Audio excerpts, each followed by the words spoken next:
भगवान को एक सबसे जो प्रिय है, भगवान का ब्रज में सबसे प्रिय क्या है? भोजन में, खाने में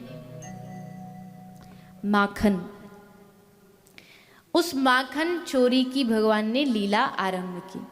माखन भगवान को क्यों प्रिय है? क्योंकि माखन जो होता है वो बड़ा मुलायम होता है और बेरंग होता है, एकदम श्वेत सफेद। भगवान कहते जब हमारा मन भी उस माखन के जैसा बन जाता है तो श्री ठाकुर जी हमारे मन को स्वीकार कर लेते हैं। और असल में माखन तो सिर्फ बहाना था, असली मकसद ठाकुर जी का गोपियों का मन चुराना था, चित्त चुराना था।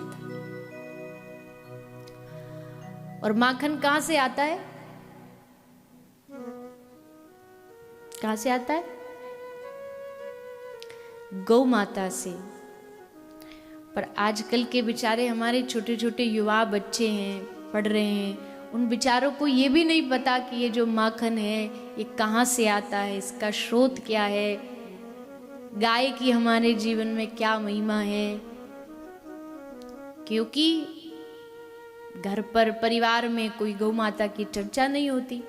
देखिए आप सब भारत भूमि से बहुत दूर बैठे हैं।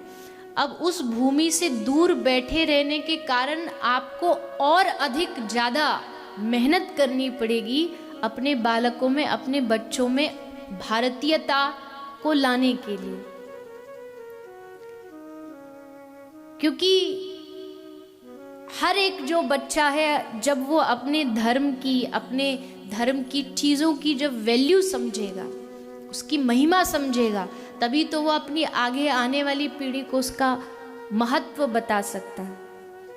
और गाय का क्या महत्व है ये तो आज मैं कोई नई बात लेकर के तो आपके सामने आई नहीं हूँ।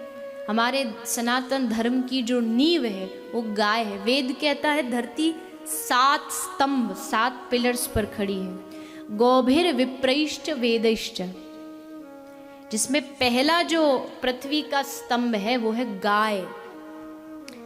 दूसरा है विप्र ब्राह्मण, विप्रधेनु सुर संत हित लीन मनुज अवतार।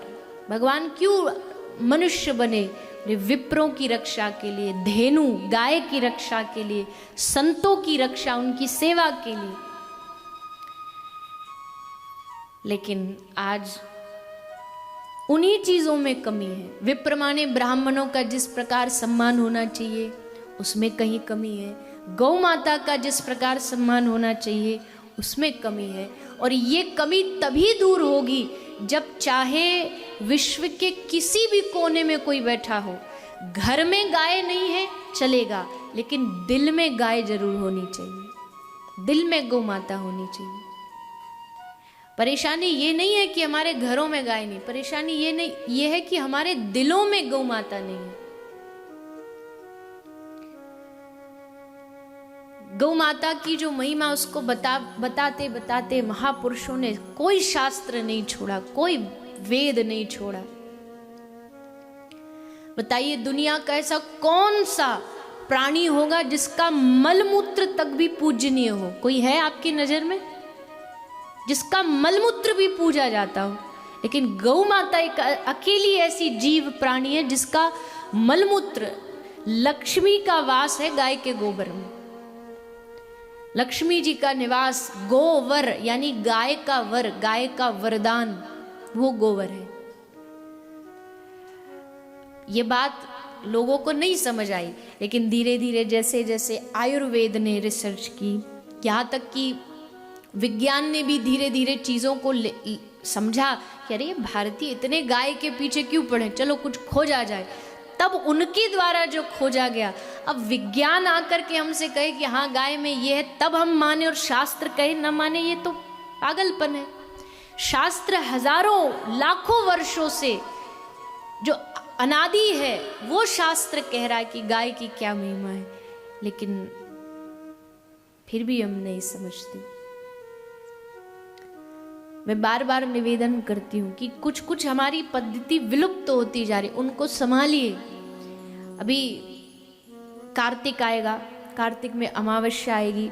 अमावस्या को लक्ष्मी जी का प्रागट्य है, लक्ष्मी पूजन होता है। लेकिन लक्ष्मी पूजन के साथ साथ हमारे भारतीय परंपरा रही थी कि उसी दिन यानी दीपावली के दिन माता लक्ष्मी का के साथ साथ गौ माता का पूजन होता है, क्योंकि गाय का भी प्रागट्य उसी दिन हुआ है, कार्तिक अमावस्या दीपावली के दिन। तो प्रातःकाल गौ माता का पूजन होता है, शाम को लक्ष्मी जी का होता है। लेकिन हमने गौ माता का पूजन छोड़ दिया। तो निवेदन आप सबसे, यहाँ आप अपने घर में कम से कम कुछ गाय का फोटो, गाय की मूर्ति कुछ तो होगी, उसकी पूजा जरूर करें, ताकि आपकी जो हमारी पुरानी पद्धतियां हैं, जो पुरानी परंपराएं, वो विलुप्त ना हो, वो नष्ट ना हो।